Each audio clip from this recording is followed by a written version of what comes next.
जो ये ऑपरेशन कुकरी जिसके लिए जो मैंने आपके बारे में देखा, मैंने आपका पॉडकास्ट देखा और जिसके लिए मतलब मुझे जानना है कि ये क्या हुआ था। जैसे आपने बताया कि हम बाहर थे, आप अंदर थे, जो माइंडसेट आपने इस ऑपरेशन में भी यूज किया, वो ऑपरेशन क्या था, ऑपरेशन कुकरी?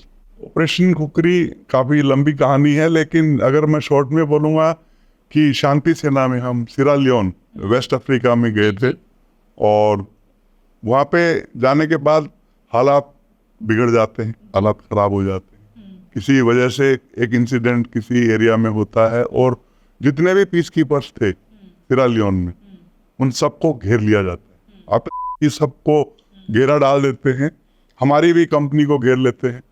तो उस हालात में जितने भी बाकी देशों के पीस कीपर्स थे, सब ने हथियार डाले। किसके सामने? आतंकवादियों के सामने। हमने एक ही चीज उनको बोला कि हम हिंदुस्तान से हैं, हिंदुस्तान का सिपाही अपने हथियार की पूजा करता है और कोई सवाल ही नहीं है हथियार डालने का। तो वो एक ऐसा ऑपरेशन है जो कि मैं बोलूँगा कि जितने भी इंटरनेशनल बाकी कंट्रीज के नुमाइंदे वहाँ पर थे, उन सब में हिंदुस्तान का गोल्ड मेडल था। और उस ऑपरेशन में जो है बहुत लंबा 75 दिन तक वो घेरा डाले रखते हैं जी। इसी इंतजार में कि शायद एक दिन हथियार तो डाल दें, आज नहीं तो कल, क्योंकि राशन कम है, एक दिन राशन भी खत्म हो जाएगा, तो कभी न कभी हथियार तो डालेंगे। और घेरा हमारे को उन्होंने डाल लिया था। हमने भी ये सोचा हुआ था कि भाई मरना मंजूर है, लेकिन हथियार नहीं डालेंगे चाहे कुछ भी हो।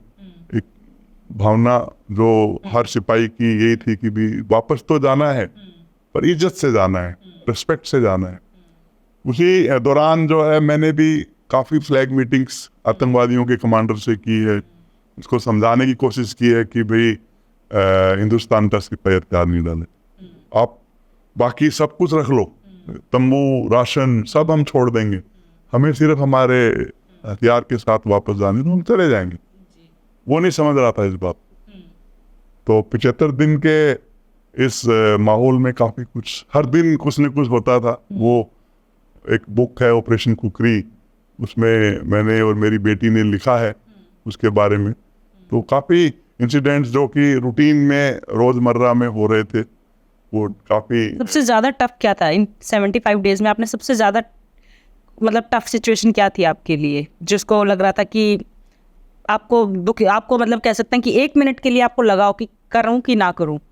देखो शुरुआत जो थी टफ थी। शुरुआत में क्या हुआ था कि मेरे को पकड़ करके वादियों ने कैप्चर कर लिया था जी। क्योंकि शुरुआत घेरा डालने से पहले मेरे को मीटिंग के लिए बुलाया था जी।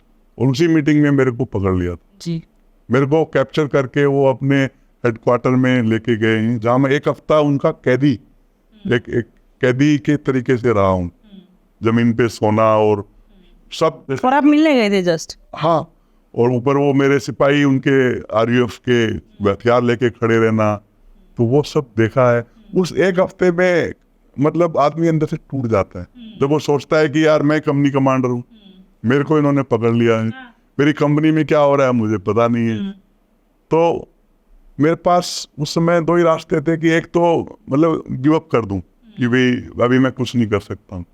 दूसरा मेरे को रास्ता ये था कि ठीक है, आप अपने दिमाग तो भगवान ने दिया है ना, इसमें सोचे कि क्या रास्ता हो सकता है, कि किस रास्ते से मैं जो है यहाँ से निकल सकता। जी। जैसे मैं हमेशा बोलता हूँ कि 2 रास्ते थे, या तो वहाँ से भागो, जो कि मतलब इतना सिक्योरिटी और घेरा था कि वो मुमकिन नहीं था। दूसरा रास्ता था कि दिमाग को इस्तेमाल करो। उससे पहले हमने काफ़ी वहाँ पे अच्छे काम किए थे, पब्लिक हमारे साथ थी, और जो पब्लिक का नुमाइंदा था पापा गीमा, जिसको पापा गीमा बोलते थे, तो 2-3 दिन के बाद मेरी पापा गीमा से मीटिंग होती है और मैं समझाने की कोशिश किया। अब बोलो क्या बोलो, मतलब उसको समझ में आया कि उसने जो है पॉलिटिकल हेड था, वो RUF मिलिट्री विंग था, ये पॉलिटिकल विंग था, उसका हेड था, और उसने उनको ऑर्डर दिया है कि कंपनी कमांडर को कंपनी के साथ रहने दो।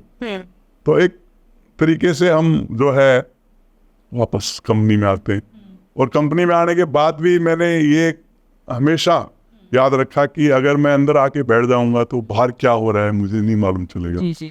तो हर दिन मैं बाहर आता था घेरे से, आतंकवादियों से भी मिलता था, पापा की माँ से भी मिलता था, पब्लिक जो आम पब्लिक थी उनसे भी मिलता था, और आतंकवादियों का जो कमांडर था, ब्रिगेड कमांडर मार्टिन, उससे भी मिलता था कि मेरे को बाहर का इंफॉर्मेशन होना चाहिए।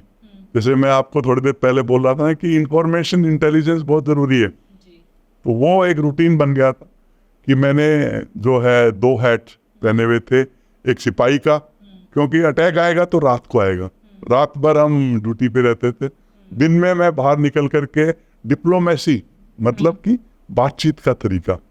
तो शायद राम रहीम में मैं बात कर रहा था ना कि इंसानियत का और सिपाही का दोनों रास्ते एक साथ अगर आप एक्सप्लोर करोगे, कोशिश करोगे तो कामयाबी मिलेगी।